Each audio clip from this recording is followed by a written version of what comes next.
Today, numerous pivotal findings out of the 2016 ESMO Congress and an FDA priority review designation in multiple myeloma. Welcome to Enclave News Network. I'm Gina Columbus. In ovarian cancer, results of the Phase 3 NOVA study presented at ESMO show that maintenance therapy with niraparib, a PARP1/2 inhibitor, led to a 73% reduction in the risk of progression or death when compared with placebo in patients with germline BRCA-positive, platinum-sensitive recurrent disease. At a median follow-up of 16.9 months, the median progression-free survival with maintenance niraparib was 21 months versus 5.5 months for placebo in patients with germline BRCA mutations. The findings remain consistent across subgroups of patients, including those without BRCA mutations. Exciting results in lung cancer were also presented at ESMO, providing key data regarding several immunotherapies as well as a targeted therapy. In the Phase 3 KEYNOTE-024 study, the PD-1 inhibitor pembrolizumab was found to improve progression-free survival by 4.3 months, as well as reduce the risk of death by 40% when compared with doublet chemotherapy as frontline treatment for patients with advanced non-small cell lung cancer. The benefit was seen in patients with PD-L1 expression on more than 50% of cells. However, frontline treatment with nivolumab, another PD-1 inhibitor, was not associated with similar results in lung cancer.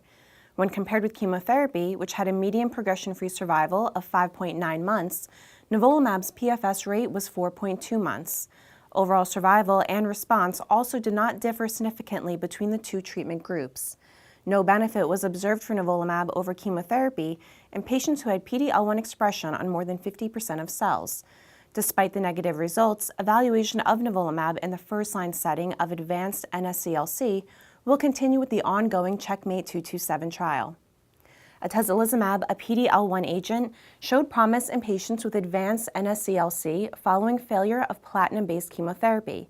Findings from the Phase 3 OAK trial demonstrated a 27% reduction in the risk of death with atezolizumab versus docetaxel. Additionally, the median overall survival was improved by 4.2 months with atezolizumab. For ALK-positive patients with advanced NSCLC, sunitinib was associated with progression-free survival that was 3 times longer than with chemotherapy. The study, presented at ESMO, specifically highlighted patients who progress after first-line crizotinib. The Phase 3 ASCEND-5 trial showed that the median PFS was 5.4 months with sunitinib and 1.6 months with chemotherapy. In renal cell carcinoma, the Phase 2 CABO-SUN trial, presented at ESMO, showed that frontline treatment with cabozantinib reduced the risk of progression or death by 31% versus sunitinib for patients with metastatic disease. The median progression-free survival was improved by 2.6 months with cabozantinib, and the overall response rate was 46% with cabozantinib versus 18% with sunitinib. Cabozantinib is approved in the United States and Europe as a treatment for patients with advanced RCC who have received prior anti-angiogenic therapy. Results of the Phase 3 STRAC trial show that when given as an adjuvant treatment, sunitinib prolonged disease-free survival by 1.2 years, compared with placebo following nephrectomy for patients with high-risk clear cell renal cell carcinoma. After a median follow-up duration of 5.4 years, the median DFS was 6.8 years in the sunitinib arm, compared with 5.6 years with placebo. In higher-risk patients, the median DFS was 6.2 versus 4 years for sunitinib and placebo, respectively. Additionally, grade 3-4 adverse events were experienced by 63.4% of patients in the sunitinib group, compared with 21.7% in the placebo arm. Finally, in breast cancer, results of the Phase 3 FALCON study presented at ESMO demonstrated that first-line treatment with fulvestrant was associated with a 2.8-month improvement in progression-free survival versus anastrozole for patients with hormone receptor-positive advanced disease.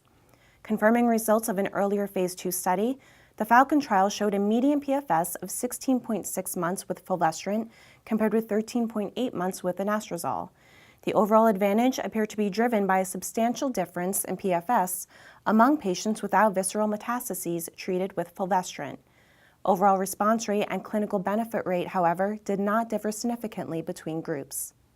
In the Phase 2 MONALEESA-2 trial, the CDK4/6 inhibitor ribociclib was found to be associated with a significant slowing of disease progression when added to endocrine therapy, leading to a 44% reduction in the hazard for progression or death compared with the placebo arm.